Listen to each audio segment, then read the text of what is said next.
Who gon' take it there? Who gon' take it there? Who gon' take it there? Who gon' take it there? Electricity, electricity, electricity, electricity.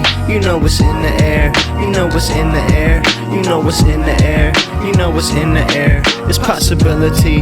It's possibility. It's possibility. It's possibility. All right, so Tim Dillon spent his previous podcast episode last week fleshing out his idea of what's going on with immigration and ICE and the authoritarian nature of it all.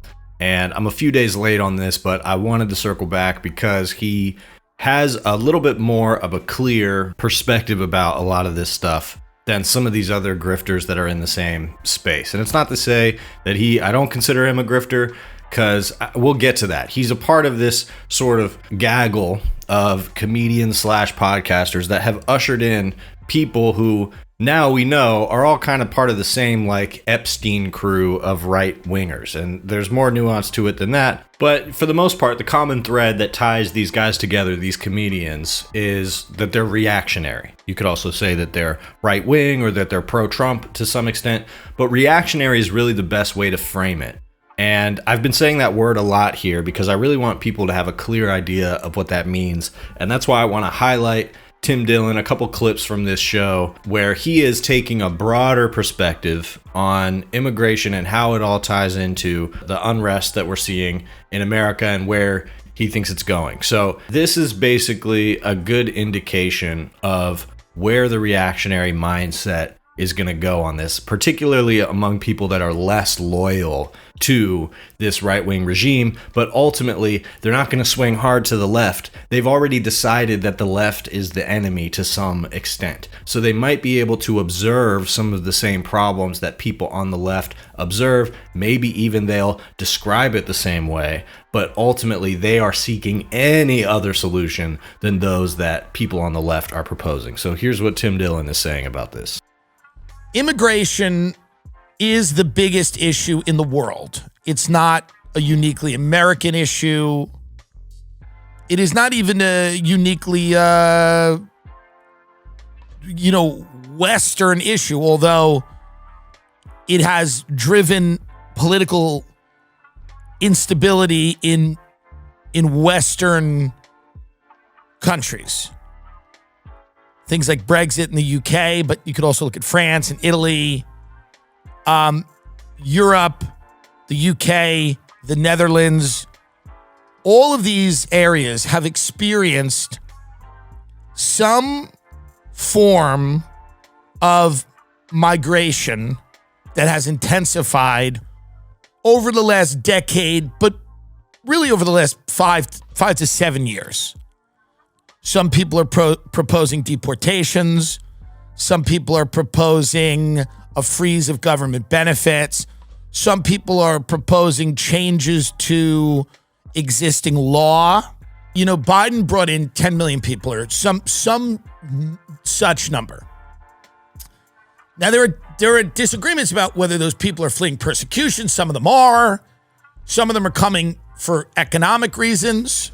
I bet a good amount of them. Most people that live in the regions we're talking about can claim with legitimacy to be fleeing something because those areas are deeply unstable. And we're not blameless in that either, by the way. It's not our fault that all of those regions, but that's also not lost on me, that we've conducted a lot of wars in the Middle East. We've destabilized areas of Latin America. And then the argument is the debt that you owe those people to fling your borders open and destroy your own country. And when I say destroy the country, it's not simply because, we're bringing in people that don't look white or anything like that. There's a certain amount of wealth inequality that we're there, by the way, where the working class of this country has less and less power. The biggest proponents of immigration when I was younger were pro-capitalist, Koch brothers, libertarians that realized that you could break the back of the working class by bringing in people that would do jobs for a lot less, and unions would have less power, and workers in general would have less power. Seymour Hersh just wrote an article alleging, and again, Seymour Hersh is a Pulitzer Prize winning reporter, but he's alleging, and again, he's been wrong before on certain things, but there's a lot of issues where, a lot of his reporting is held up. He's alleging that this whole thing has been orchestrated to potentially either cancel or depress turnout in the midterm elections. So if this is true, if Seymour Hersh is accurate about this, then we're going to see a civil war, and it won't look like a civil war, but you're going to see something that resembles the closest thing that we've seen to a civil war if this is to happen. If this is true, and I have no problem believing this, by the way, a lot of people spent a lot of money to put this administration in office, and it is very possible those people don't want to have an election that reverses this. So the idea that Stephen Miller was thinking about using an event like this to depress turnout or to just cancel the elections, we have agencies in our country that want more power. They want a bigger budget. They want autonomous drone technology accepted by the citizenry to feel safe. They want facial recognition. They want biometric scan. They want all of that. They want it. They want it. So violence to them is good. A great way to usher in AI would be a lot of violence all over the place. That would be my guess. And in fact, if you didn't have that, well then, I don't know, maybe you wouldn't consent to all these new things that are going to start popping up in the next few years. All these companies are going to have to start selling all this technology to the states, to the local jurisdictions, to private companies, to private individuals, to other countries. All right, so he does take quite a wide lens there. And there's, a few points that got cut out of this just for the sake of brevity. Because I did want to get the larger picture that he's saying. I could have focused just on the part about how he says that there is a possibility this is just to prevent the election from happening or to create some kind of unrest around that, which I think is an unexpected thing for him to say. I also think that this stuff at the end about violence and unrest being used as an excuse to usher in AI. But I want to go back to what he originally says, which he starts by saying, immigration is the biggest issue in the world. And it's happening all over the world. And that's sort of the starting point of all of this. And only later does he come back to saying that this is partially because of problems exacerbated by the United States, economic policy that we have in many countries around the world, as well as climate change, which is mostly influenced by the West and is only going to increasingly push people out of some of these global South nations. So that's fueling immigration. And he says that's the biggest issue in the world. I don't know that he even believes that, but he's trying to paint the enormity of the situation. And even though he pays lip service to the idea that there's more going on than just immigration, there's economic factors, there's reasons for it, there's still something interesting about framing it as immigration is the biggest problem in the world or the biggest issue in the world. A lot of the prosperity that is seen, especially in a country like America, but also throughout Europe, comes from extraction from these global South countries which people are leaving because the wages there are even more shit or non-existent than the shit wages they're going to get here as undocumented immigrants.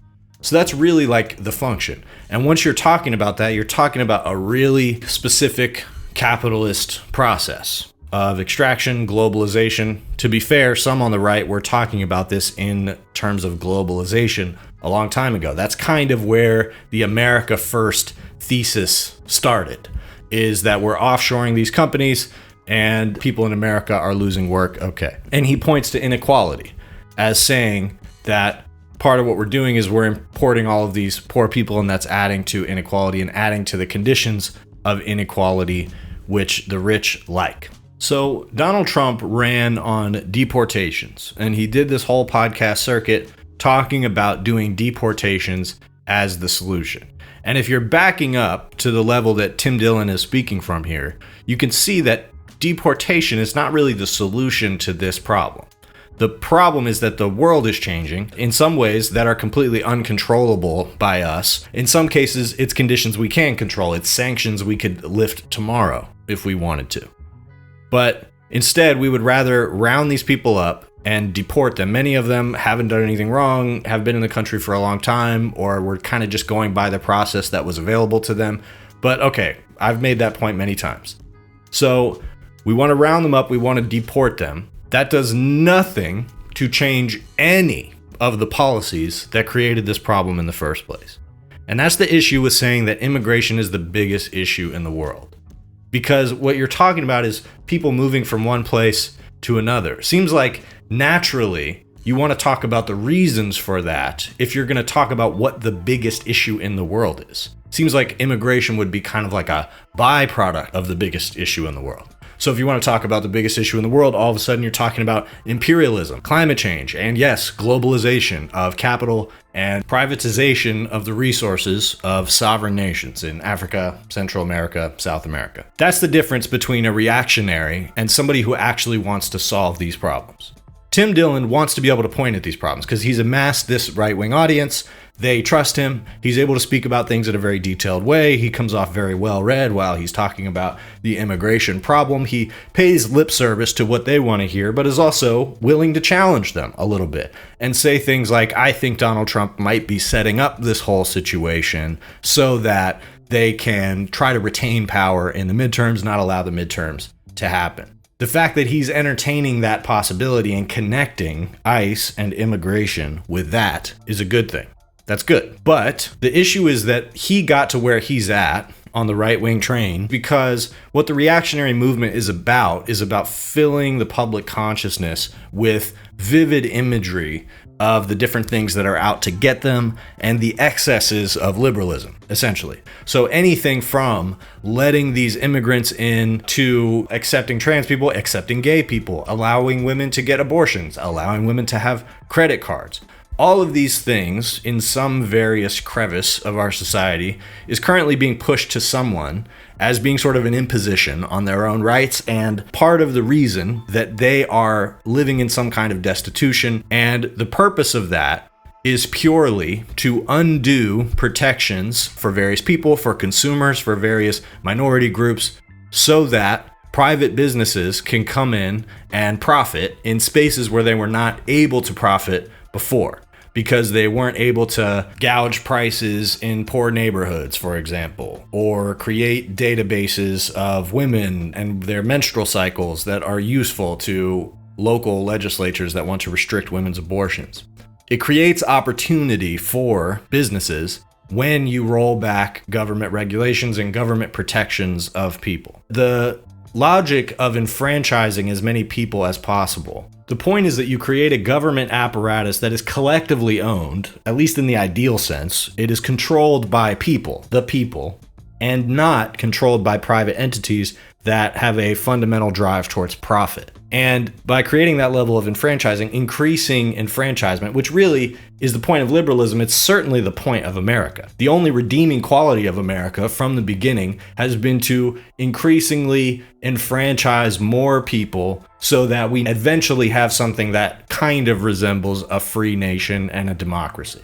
And so there are always going to be reactionary forces that want to tear at that, and they're always going to have imagery and convincing stories to tell people about why they should oppose these reforms that are meant to improve people's lives, and usually do. 9 times out of 10, they improve people's lives. And that's where Tim Dillon and Joe Rogan and Andrew Schultz and Theo Vaughn come in handy in different ways. Particularly in this case, I would say Joe Rogan and Tim Dillon are useful because they're able to present colorful, vivid imagery, reactionary imagery to an audience that then makes them feel certain emotions, and over time, gradually, because this is long form stuff, you know, Joe Rogan puts out hours of content a week, and it creates emotional relationships between people and these energetic, colorful stories that these charlatans are telling. And now what we know, partially from the Epstein files, is that Epstein had an interest in these online repositories of right-wing culture. Same with Steve Bannon. It was one of the driving things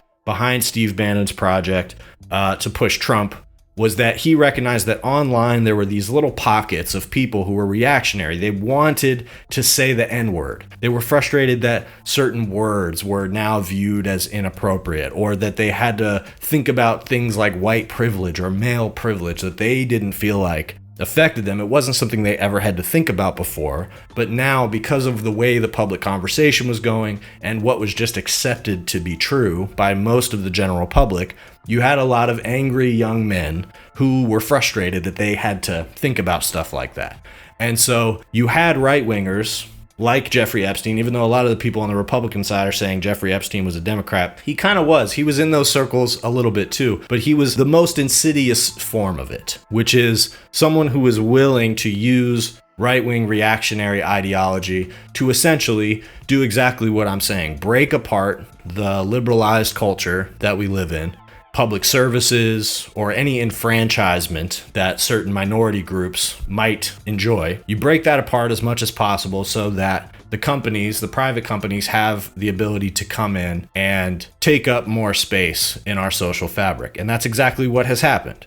And we see now that Epstein had an interest in Poll, which was the politically incorrect board on 4chan, which is where a lot of the Trump memes and the Groyper style rhetoric came from. It came from people in those forums fucking around with each other, making jokes about gassing Jews and all kinds of racist stuff. And that gradually crept into the mainstream. So a lot of people are saying Jeffrey Epstein created Poll and he did it. It was all a conspiracy. Maybe that's true. We don't have evidence of that exactly. What we have evidence of is that within days of the guy who created 4chan meeting Jeffrey Epstein and some associate of his, Poll was created. Meaning that this project to create space for this type of reactionary, essentially Nazi-esque rhetoric, all kind of happened around the same time. To me, what that says is that these guys, it was a group of these guys that were interested in the same project. And it was tangentially related to Steve Bannon, who was related to Cambridge Analytica and others. But Steve Bannon, it doesn't seem like, was communicating with Jeffrey Epstein until later. So I don't think that Jeffrey Epstein is the engineer of the current reactionary movement. But whatever it is, this dragon that these guys have been chasing to find out who's the cabal behind, who is the evil mastermind behind our politics, working the puppet strings, and what are they doing? It is reactionary billionaires who are trying to break apart the liberal foundation of our society, the rights that we have, to put it in different terms, so that corporate companies can own more of the property, they can own more of people's time, and continue to buy up more of that, because that's what capitalism is. They need to keep making more money. They don't need to just own everything. They need to keep owning more of everything. And so Tim Dillon might be right that the overall goal here is to usher in AI so that they can put everybody in a database and facial recognition, blah, blah. I think a lot of that is going to be a bust. But they're certainly going to put as much money as they can into it. And the reality is, by the time this next election happens, and it's good that people are talking about it now and talking about it in terms of what Trump might do, whoever the candidates are, whatever the conditions are, I don't really care. The conversation at that time, this next election cycle, needs to be on a transformation and a huge leap forward in the collective state. Meaning, we need innovative ways to bring more people into this liberal democracy in a permanent way so that we can stop the bleeding of our society towards this reactionary fascism that is just going to lead to blood. It's not even going to work. It's not even going to work to consolidate power. They're just going to get a bunch of fucking people killed. So unless we reaffirm the humanity of people who are coming in from different countries, trans people, gay people who want to get married, women who want to have abortions. Unless we make a huge leap forward in humanity in order to enfranchise as many of these people as possible so that billionaires cannot come for them, unless we do that, it doesn't matter who is saying what or whether Tim Dillon is woke or unwoke or whatever. We're going to continue this slide towards fascism. The only way to stop the bleeding is with law that protects people. And yes, that does involve government, and there's criticisms to be had about government surveillance as well. But guess what? That's not what we're up against. We are up against private companies that are benefiting from the stripping of our government for parts. And we have to not only stop that, but we have to create the next version of this government that is not going to allow these reactionaries to do it again. Me too close to, too much to do. The mission is too crucial. Shout it out from the rooftops until I lose vocals. Who gon' take it there? Who gon' take it there? Who gon' take it there? Who gon' take it there? Electricity, electricity, electricity, electricity.